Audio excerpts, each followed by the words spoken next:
McElhenney, Senior Associate on NEEP's Technology Market Transformation Team, and I'm excited to be joined by all of you and our presenters. This webinar will focus on why sizing matters in cold climates, what programs are doing to support best practices, and what is still needed in the market to support this. Next slide, please. A few things to note before we begin. This webinar is being recorded and we've enabled closed captioning. And if you choose not to have this enabled, you'll see the control to disable the feature on the lower right corner of your Zoom screen. Slides and the recording will be sent along to all of you after this. And remember that by default, participants are all on mute, so please use the chat. There's nothing I love more than an active chat, so ask questions, pop in your comments, discuss and collaborate with your peers, and NEEP will also be putting in some helpful links there. And our antitrust statement, participants shall comply with competition law requirements and shall not enter into any discussion, activity, or conduct that may violate any applicable competition law. Next slide, please. I'd like to start by giving a big thank you to our wonderful Allies Network. We couldn't do the work that we do without you. I'll let you all look at all the logos. And next slide, please. Same goes to our funders. We really appreciate your support. And next slide. And finally, our state partners as well.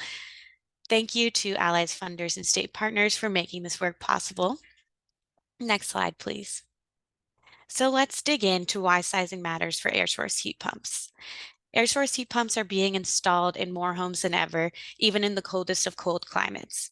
This technology has proven itself to efficiently and effectively heat and cool homes across the Northeast and beyond.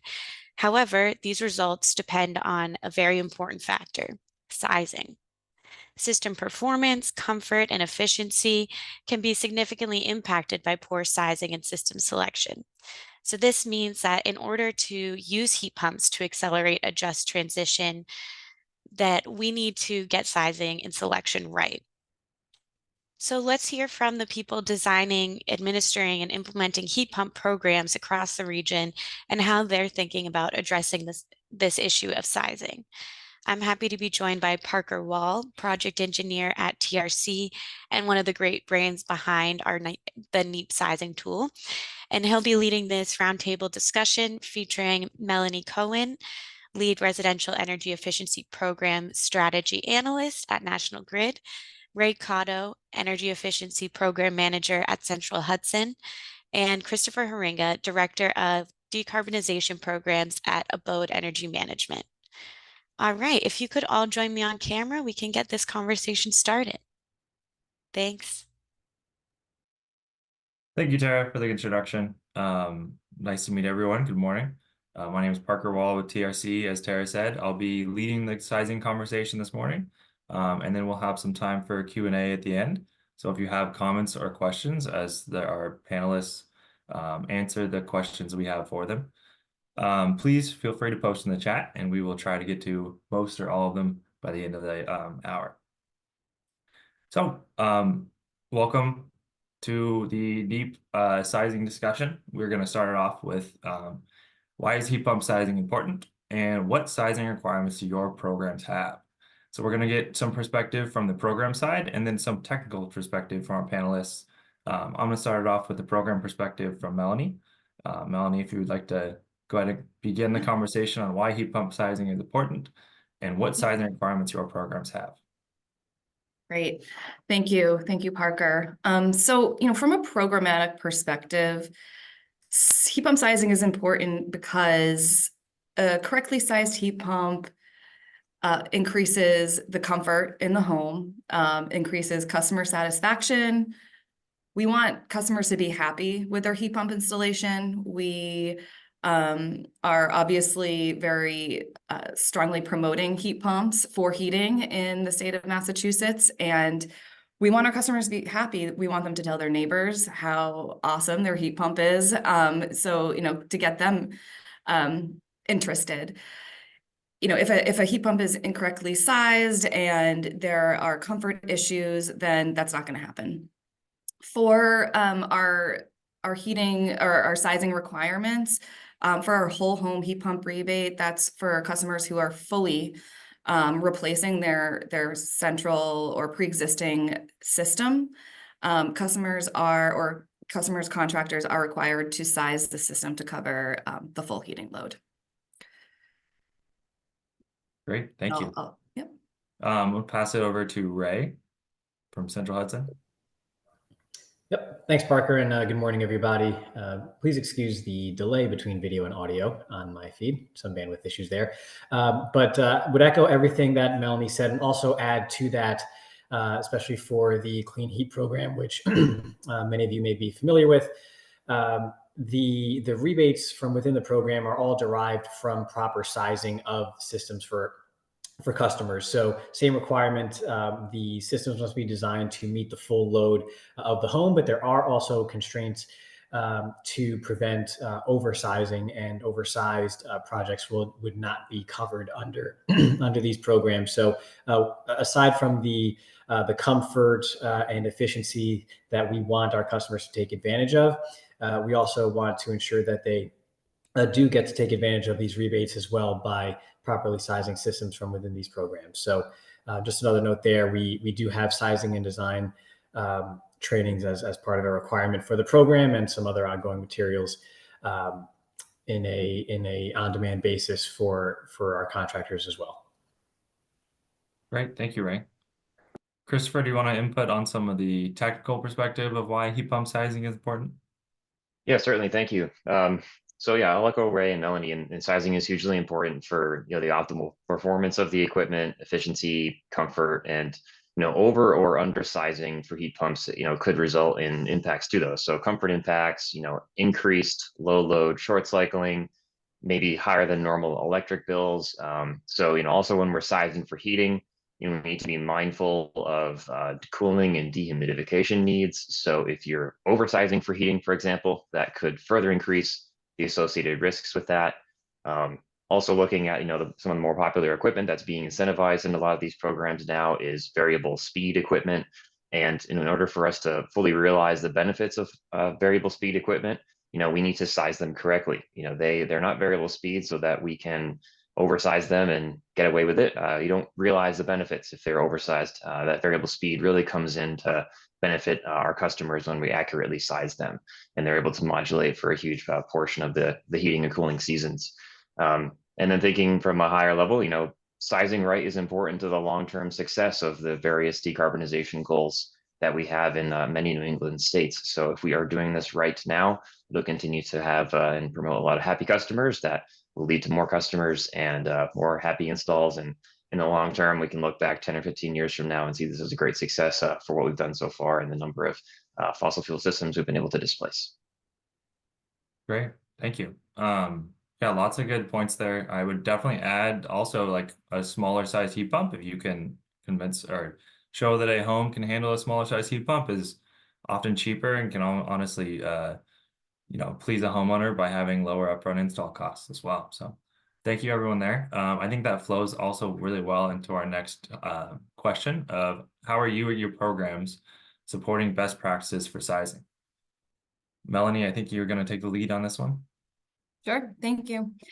So in 2022, in Massachusetts, the sponsors of Mass Save, which National Grid is one, established what we call a heat pump installer network. It is obviously a network of contractors who install heat pumps, and there are certain requirements to join the network, including a certification from a cold climate sizing and design, training by a manufacturer, and then once enrolled, there are other required on-demand training courses that we do require that focus on right sizing. There are also some optional courses for contractors to be able to take if and when they have time.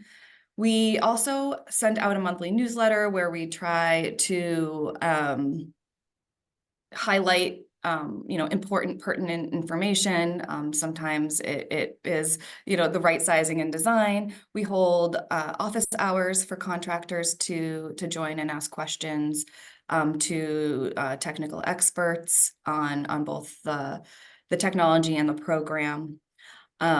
So as you can tell, lots of things that we are undertaking to promote right sizing and educate and train the people who are out there selling these these systems to our customers. Thank you, Melanie. Christopher, what do you and Abode and the programs you're working on do to support best practices for sizing? Yeah, great question. So one of the main things for our team is to be seen out there, as an ally and like a collaborator for contractors that are participating in many of these programs or are enrolled in these heat pump installer networks. We don't want to be seen as, like an enforcer of the rules or things like that. While we do have that responsibility, it's very important for us to help facilitate contractors gaining entry into this space, into electrification, decarbonization, and showing them kind of how to participate, how the program works, help them learn about heat pumps, or in general for contractors that have already been a part of the heat pump installer network for years, help them with design questions or tricky designs, tricky houses, head scratchers, things like that. We want to be there to support them however we can. Recognizing that, some building science knowledge and maybe HVAC knowledge has historically been a bit siloed. And we want to try to help bridge that gap and help kind of help HVAC contractors understand how building is science and weatherization can affect sizing, improve kind of outcomes for customers. And so that's a big focus of ours as we're help supporting various programs in New England. Great, thank you. Ray, your input? Yep. Yeah. So I'll just add too for the QA process as well. All participants in the program have their first few projects QA'd to identify any trends after the required trainings and everything are completed and they're in the program and have some projects within to identify trends and possible reinforcement, either trainings or sessions as needed. It is a very collaborative effort. Like was kind of said earlier, right? It's not necessarily to be a heavy-handed enforcer, but more collaborative effort to, just ensure the best installations possible and identify wherever we can improve in that area and take feedback from our stakeholders as well. So it just overall more so collaborative effort than all else, I think is the main takeaway. Yeah, absolutely agree. The next question we have is, what are your highest priority concepts that you emphasize around sizing to contractors? I think Ray, you can lead with this one if you're prepared. Yep, sure. So I would say the main thing is I guess you call it a concept, but very simply, don't necessarily approach projects or sizing with a one size sort of fits all like default value for windows and walls with different R values or what have you. Every home layout is different, and as such we should treat it that way because even those small differences in inputs and values can make a difference in the end when trying to flesh out the proper capacity needed for a given space. So yeah, just be specific with those values and take that little bit of extra time to ensure correctly and not necessarily do any sort of cookie cutter templates for some of the smaller values because they do add up. Absolutely. Chris, do you want to put some input on that? Highest priority concepts you emphasize around sizing?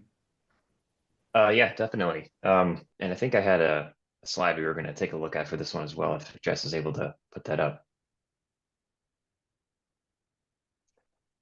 So what I want to talk about is that we have taken a look at like data from various programs kind of in New England, and over the course of 2022 to 2023, we saw that there was, lots of different size heat pumps going in. So we're kind of asking ourselves, what kind of sizing, what kind of capacity maintenance things are being paid attention to? And so we looked at about 250 homes and across maybe about 750 different quotes that we were seeing in the field happening out there for whole home or, 100% heating designs. And so we were, trying to see is capacity maintenance being considered in these designs. And so when capacity maintenance is I'm going to say that's the percentage of a heat pump's capacity that it maintains, when it gets cold into the single digits. And so, looking at conventional equipment, if you pull up that slide that's sent out in the link there, looking at the conventional equipment in that table up top, fossil fuel capacity maintenance is pretty straightforward, right? The nominal capacity or the capacity of the unit on the sticker, is the same as it is at the design temperature. So if it does 60,000 BTUs at 47 degrees, it'll still do that when it's 5 out. And it's very similar. It's easy to understand. And then when you look at that lower table down below for heat pumps, this data set is from, again, reminding these quotes are from homes that are designated as whole home heat pump systems. And so that leftmost and middle columns there include equipment that does lose capacity as it gets colder outside. And that rightmost column is equipment that maintains 100% of its capacity as it gets colder. And when we look at this, we would hope or expect to see is that sizing in the BTU per square foot at the design temperature is consistent across each category, demonstrating the equipment selected provides enough capacity to meet the home's heating needs. And so kind of looking across this, looking at the data in the top row, we see sizing that is very similar, right? Are all around kind of 27 to 29 BTU per square foot when you're looking at that sticker capacity.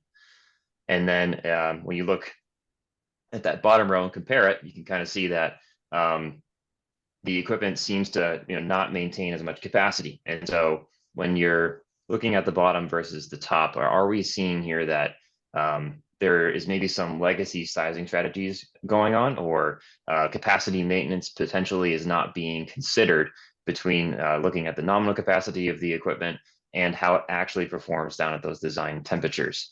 And so, what we want to have here, kind of from the main takeaway, it's not that, looking at the left here, that 19 BTU per square foot is low, or that, 30 BTU per square foot is too high. It's that these numbers don't indicate consistency in sizing and selection of equipment for that low temperature performance. Keeping in mind, these are all systems that are supposed to be designed to provide 100% of a home's heating needs. So ideally, we want to see consistency in the BTU per square foot at the design temperature. And maybe there could be some more inconsistency at the nominal BTU per square foot. This data was from 2022 and 2023 across New England, and some states in New England have moved over to the Energy Star 6.1 cold climate criteria. And so we're thinking, and we kind of hope and expect to see this table change after another analysis later in 2024, because Energy Star does require that 70% capacity maintenance rule. So we should see an improvement here, we think, and so we're excited to continue monitoring it and looking and see what happens over time. Great. No, that's all really cool study. I think that if I can try and sum that up, essentially what your biggest emphasis is: size to the design temperature, don't size to the nominal, when sizing heat pump that relies on outdoor air temperature instead of a furnace, which doesn't rely on outdoor air temperature or other fossil fuel system. Yeah, definitely. Thank you. I'm going to pass this over to Melanie and ask what outside factors affect sizing? Sure. I think Christopher or Ray, someone may have already mentioned this already, but weatherization is just super important to ensure that the heat pump system is sized correctly. In Massachusetts, for our whole home heat pump rebate, we do require the demonstration of sufficient weatherization. There's various ways a customer can do that. But we really do try to focus on the fact that, or ask our contractors to really, discuss with the customers just the importance of weatherization and take that into account when sizing a heat pump. If the home is not sufficiently weatherized, encouraging them to get a home energy assessment and, move forward with any of the recommended weatherization opportunities in the home. This improves the comfort of the home, in general, even, with any type of heating system. But when it comes to sizing a heat pump system, having that, weatherized home is going to allow for even smaller equipment to be installed and perhaps easier distribution methods. And I think someone mentioned earlier that, the smaller system can be less expensive. So the upfront cost of the customer would be less. And that's always a good thing with these systems that can be quite pricey. Yeah, so basically, I think the bottom line is just weatherization. Weatherization, again, leads to more comfort for the customer and higher customer satisfaction. Great. Thank you, Melanie. Can I ask, what is still needed by the marketing programs to support, effective sizing heat pumps? What's happening or what's planning to be done to address these sizing issues that we're seeing? Chris, do you mind answering that one? Yeah, I'll chime in. So I think a major lens for all of us should be continued focus on workforce development. And so, I know a lot of contractors that would be really happy to continue to have, more support and training on building science and cold climate heat pumps and how the two relate. And so we need to keep focusing on meeting contractors, where they are at and giving them the support or the knowledge that they need to continue to find success in this marketplace. So we should continue to work toward, finding ways to get that information out there, maybe even find innovative ways to link up important information, from a home energy assessment, like a blower door test number, so that like the manual J's can be more accurate for the sizing of that equipment later on. So, right now, a lot of our focus is supporting contractors when they call and reach out to our teams, however we can, and going to their offices, meeting them in office hours, things like that. And also pointing contractors to distributors or manufacturers and other local HVAC associations, like AC New England or the PHCC, things like that, good places to connect with other like-minded contractors, get support, get training, and get what they need to go out there and find and have good success in this marketplace. So yeah, overall workforce development, I think, is a major focus in this area. Absolutely agree. We now have some good time for some Q&A. That's great. While we get started on answering some questions, I do want, if you're an attendee who is doing sizing or is an installer, the question we have for you is, what support is needed most, and how would you prefer to receive this support, whether it be online trainings, webinars like this, in person at your distributor, PDF, online hosted resources, or other methods. Feel free to add it in chat or Q&A, and we can, try and come up with a consensus and see if we can notice any trends from those. All right, so we move to our Q&A section here. So we have our first question for the panelists. Do any of the represented programs also allow for dual fuel heat pumps?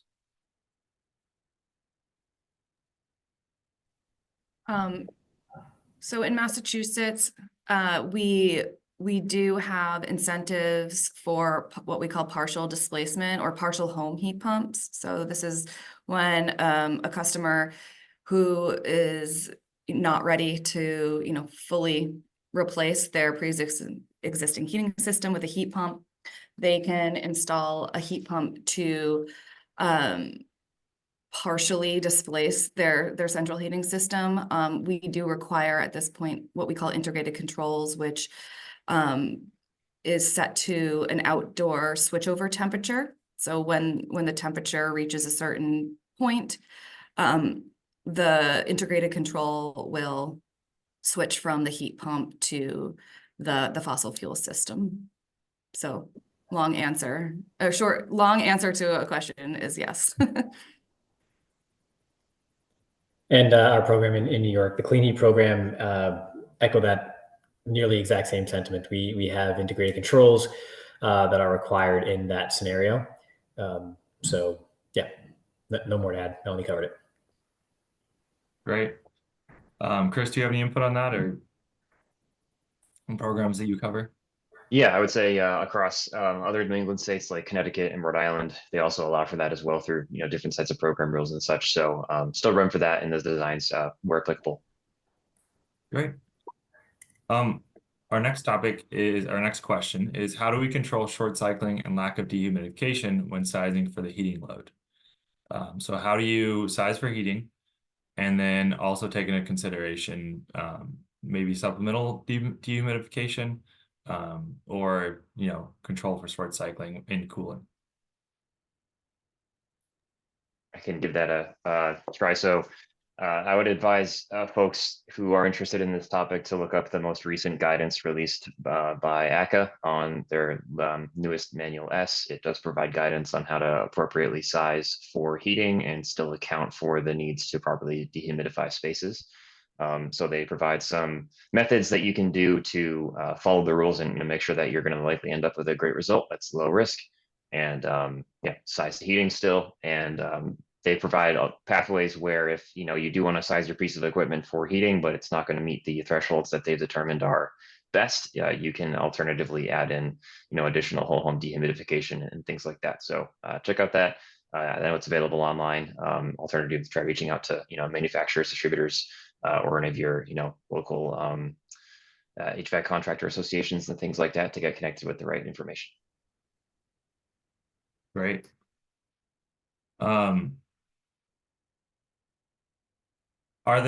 So next question is, are there recommendations for promoting and maybe incentivizing proper sizing and best practices when doing emergency replacements? Say someone's air conditioner has failed in the summer and they're open to a dual fuel heat pump, or maybe someone's furnace has failed in the winter and they're open for a full-size heat pump. Do programs that we work on have solutions for emergency replacements?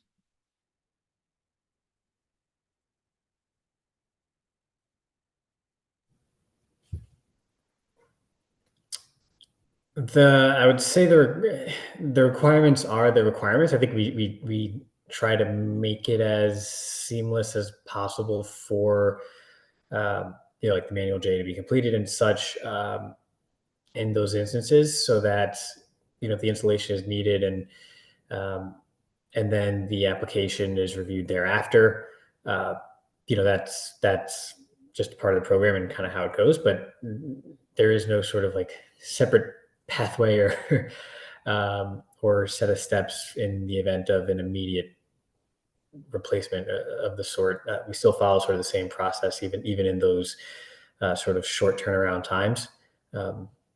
But as it is sort of part of the natural process, we've sort of gotten to a point where it's, I don't want to say seamless because it's never that easy, but to where sort of the SOP is sort of intrepid, and it can be done in a fairly short order within the program at this point.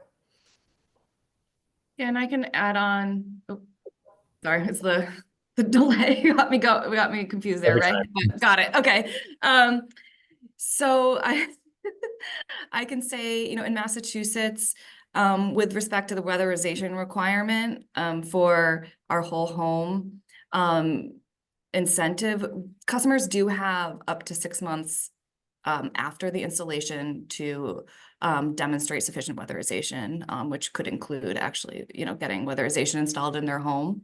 So I think this is very helpful in emergency replacement situations where the customer may not have time to go through all those steps prior to the installation. Great.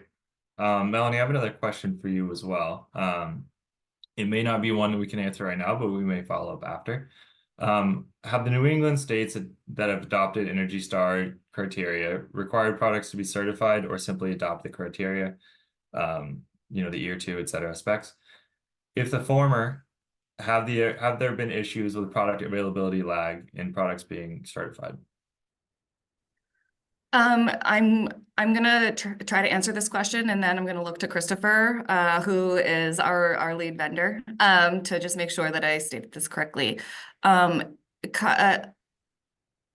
Equipment does need to be Energy Star certified, I believe.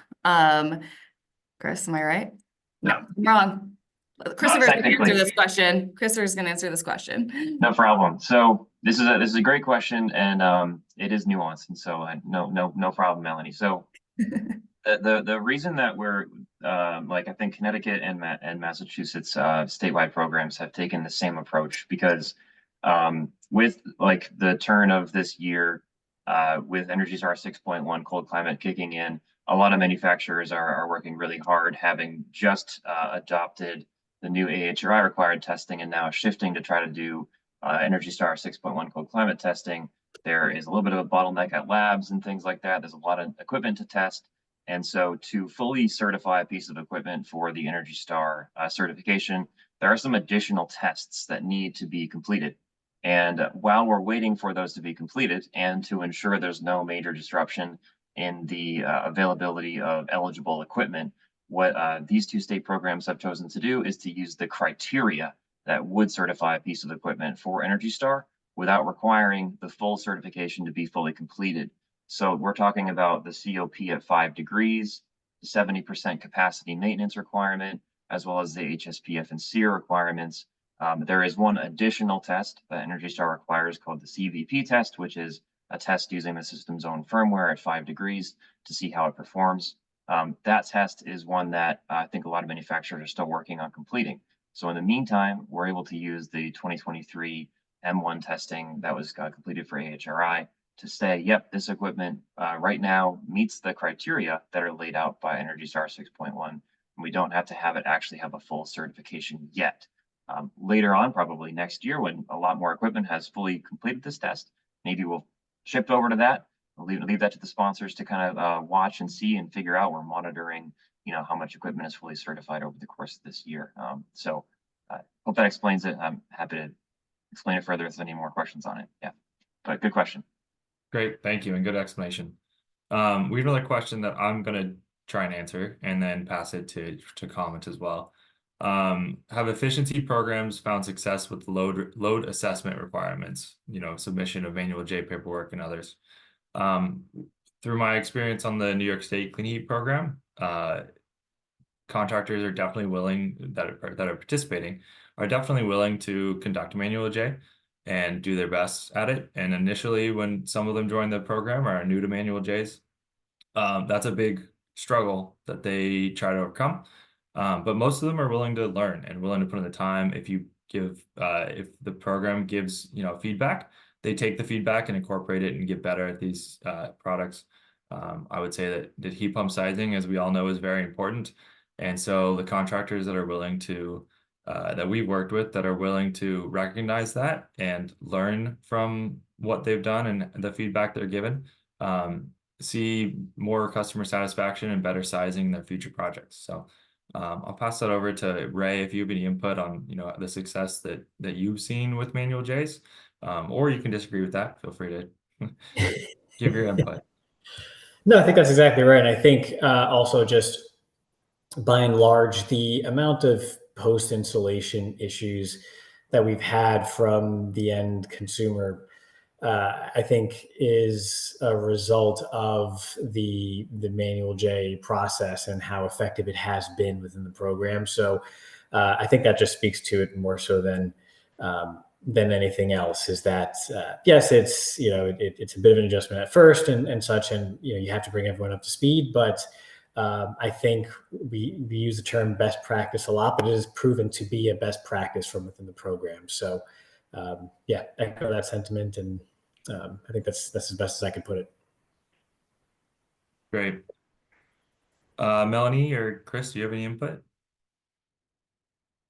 We do not require manual Js at this point, so no. Good input. Is that anything you've considered in the past or in the future? It is something that we've considered. We used to collect manual Js as part of rebate applications for fossil fuel equipment, but no one was reviewing them, and it just seemed to be a barrier to rebate processing. It was a piece of missing documentation, and so the decision at that point was to remove the requirement, and since no one was actually really reviewing them at that point, so Okay. but you know, still the program is changing, you know, it feels like it's changing rapidly. And you know, I can't speak too certainly about, you know, the coming years yet, but we'll see. Great, thank you. And I do see a question in the chat here that it says, why not the requirement? I think it really has to do with trying to decrease the complexity of the program. You know, we really try to strike a balance between, you know, what we require from contractors and customers in their rebate application and customer ease in actually applying, because it's complicated as it is already. So when we do add additional requirements, we want to be very thoughtful about them. And to go off that, this is more for Ray because they're requiring manual J's. Thank you, Melanie. The question that says, I've heard manual J's generates conservative demand numbers, so conservative heating and cooling loads. Do you guide contractors to undersize? That we do not. What we do is we do have, I guess, bandwidth or guidelines from the requirements for the full load rebate within the program of up to 120, along with some exception if needed based on layout or any additional factors.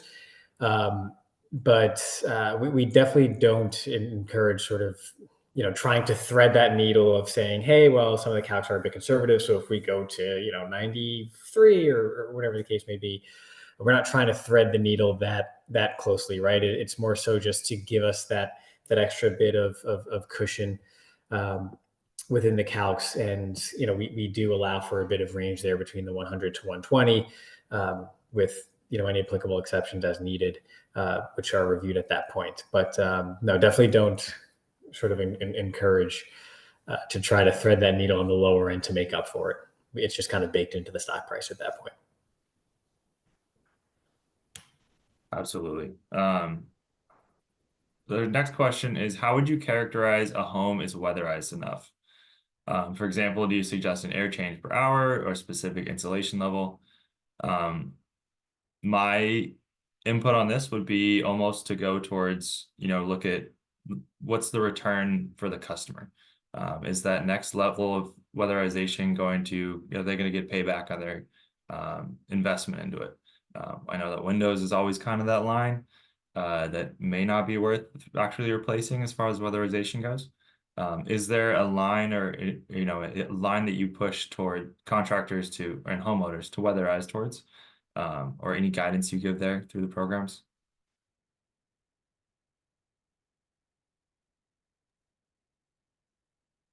There's definitely guidance. This is a separate program than the program I focus my time on, but yes, there's definitely requirements. I just don't know them right off the top of my head right now. Do you know what that program is called?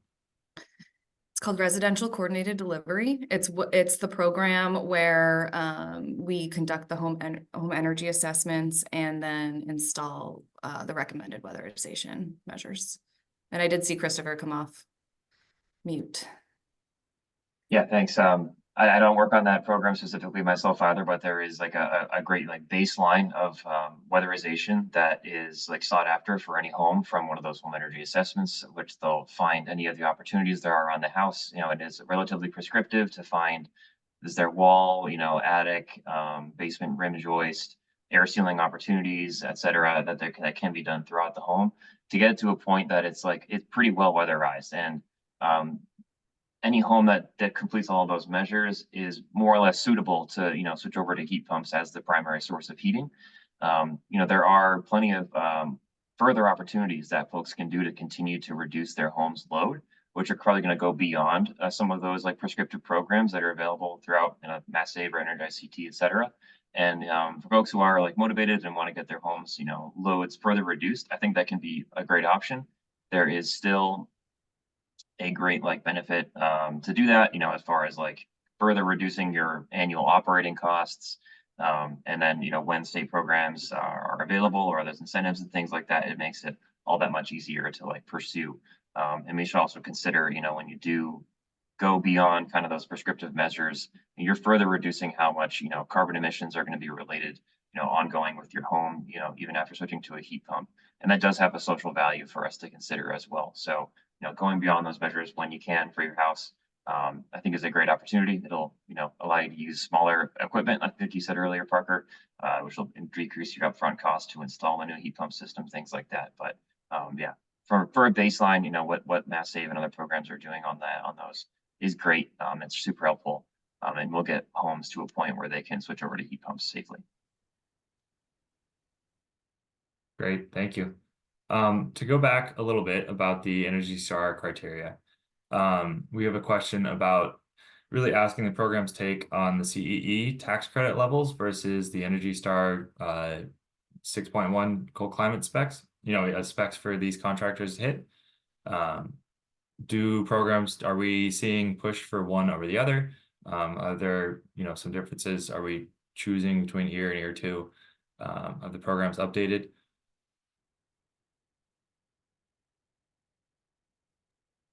I know that in Massachusetts, there's a difference between, so I think on the for central heat pumps, the CEE tier 2, I can't remember the exact name of that list, matches the Energy Star 6.1, but on the mini split front, it does not. I think I have that correctly. And so as of right now, we do not plan on changing our eligibility requirements for mini splits to match the IRA tax credit requirements. We do try to make it very clear on our website that, you know, customers really need to do their research and you know, make sure that they're choosing, if they do want to, you know, get that tax credit for their installation, make sure that they are doing their due diligence and understand the differences between the two. But I'm sure we'll hear more about this, you know, as customers apply for those credits. I'm sure we will. Ray, do you want to give any input on that and just the clean heat programs, you know, sizing criteria and what qualifies? Yeah, so similar to the sentiments as it relates to the tax credits, we kind of, you know, give the same guidance, right? Do the due diligence, don't necessarily force one way or the other. And our language is pretty broad in the sense of, for most of our classifications, more so the requirements just must meet or exceed Energy Star specs. So we don't necessarily push towards one or the other at this point as it relates to the excuse me, the tax credits and such. So would like to give a clearer answer than that, but not much else besides that. So.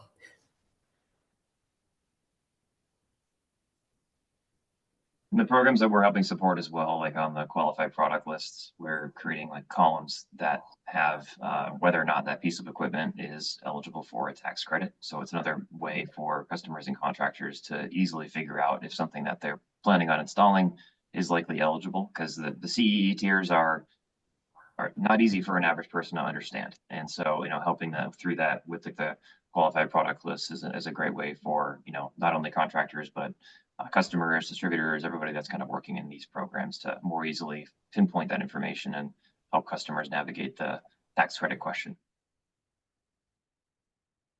Great, thank you for all your input.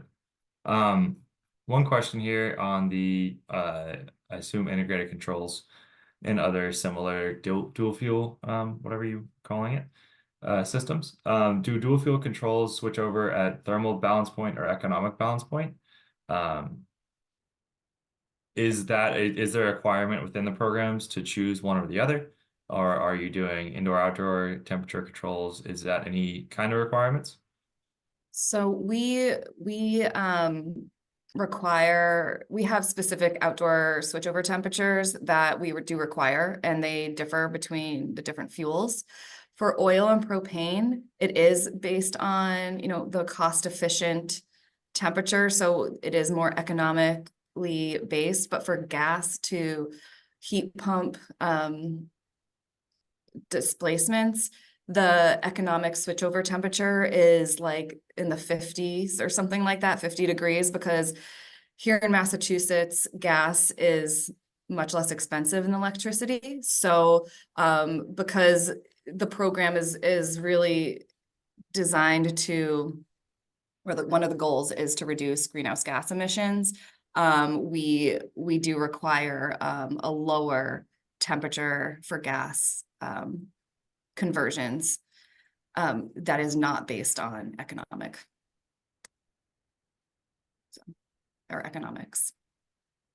Right. Excuse me. We're getting towards the end of our questions here. The question follow up on weatherization. You know, if a home has knob and tube, for example, or a home has maybe some restrictions to weatherization and can't insulate, or other weatherization measures, is that a suitable home for a heat pump? I'll chime in. So I think that depends. It depends on like what kind of barrier we're looking at, where can they not insulate, and why. So I probably would say on a case-by-case basis that would need to be reviewed. If, you know, it's something like knob and tube or otherwise, like that there is a barrier, I think like looking towards, you know, future funding or any currently available funding that could be there to help get rid of that barrier so that they could insulate, of course, it is ideal, but it is a longer timeline. You know, doing something like that is going to end up with like the best outcome. So if it is at all possible to try to figure out a way to remove that barrier so that you could insulate, that's ideal. But I understand that like sometimes you have to look at things on a case-by-case basis to say like, okay, this is the barrier here we're looking at. How is that actually affecting the load in the house here and potential comfort issues and things? And is it a good idea to switch over to heat pumps, or should we do something that's maybe not that, maybe it's a dual fuel system, or maybe it's all just a bad idea entirely. So case by case, I think if there's major barriers that like allow almost no weatherization to happen. Great. Yeah, and I you know, there are very few rare examples where, you know, the home is so unweatherizationable that a heat pump, just the air loss through it, is not capable for a heat pump to keep up.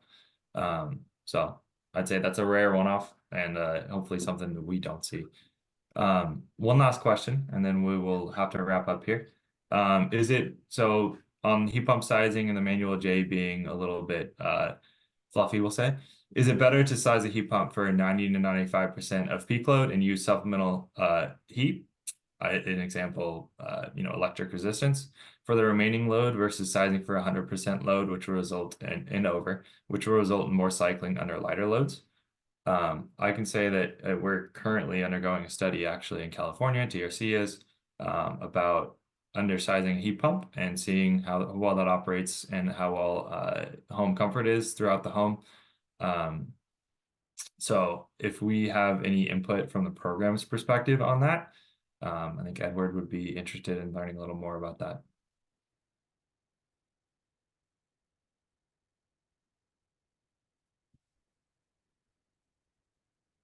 And if not, I can take it a little further. I think that the NEEP tool specifically, this is a good lead into our wrap up here. The NEEP tool is a good kind of a way to analyze that, see how many hours are below that, you know, 90 to 95% of peak load, how many load hours you're seeing in a year, and if the heat pump spends a majority of its time in that 90 to 50% of load range, then you might be better off undersizing and installing a little bit of supplemental heat, because you're going to have, you know, very few hours a year that supplemental heat is actually on. But to make sure you're doing that, you have to make sure that your load calculations, your manual J, are spot on, because you don't want to undersize it and then double undersize it and then be stuck with either using a lot of supplemental heat that can be expensive, or you know, having discomfort throughout the home. So sizing is tricky. I think we've all kind of wrapped that up here. That's why we spent an hour talking about it. And, you know, nailing that 90 to 95% can, in theory, save you money, but it's difficult to do. So with that, I want to thank our panelists here. We're going to do a wrap up and do a little lead into our next webinar. So thank you, Christopher, Melanie, and Ray for joining us. And thank you for all the questions. If we didn't answer your question, we'll try and get to it and follow up after the panel. Thank you. Yes, thank you very much. Thank you so much, Parker, Melanie, Ray, and Christopher for sharing these insights. It's so important to hear in the market. We really appreciate it. And thanks again, as Parker said, to everyone in the audience for participating. Feel free to reach out with any thoughts that come up for you later related to this, and any questions that were not answered. We're always looking for ways to help find and fill gaps in the market and work with all of you in doing so. And I'd like to, as Parker said, invite you all to part 2 in this series, the cold climate air source heat pump sizing tools tutorial. As many of you may know, we host a cold climate air source heat pump database, which includes additional performance data of heat pumps. And what many of you may not know is that embedded in the site are also sizing tools to support users in selecting the right size products by taking advantage of this additional data. And the webinar will be led by Parker, and it'll be an in-depth tutorial on how to use the tools. And even if you've used it before, trust me, it'll still be useful. We added several new updated features recently that we'll dive into. My personal favorite is the side-by-side comparison tool. Registration is live, so we hope you can join us. And next slide, please. Possibly even more exciting, coming up is our annual summit this year in June, hosted by New Jersey. We'll be in Weehawken, and we've got a stellar crew working their magic on the planning end. So make sure to tell yourself and your team, your friends, your family, everyone to register. We can't wait to see you there. And next slide, please. Thanks again so much to our panel and our participants. Please get in touch with our speakers using the emails on the screen, and remember that these slides will be sent around afterwards with these on them. And also important to remember to clap next time you see these people out in the wild, because we can't see your faces, but I know you're clapping. I definitely am. So thank you all and have a wonderful rest of your day.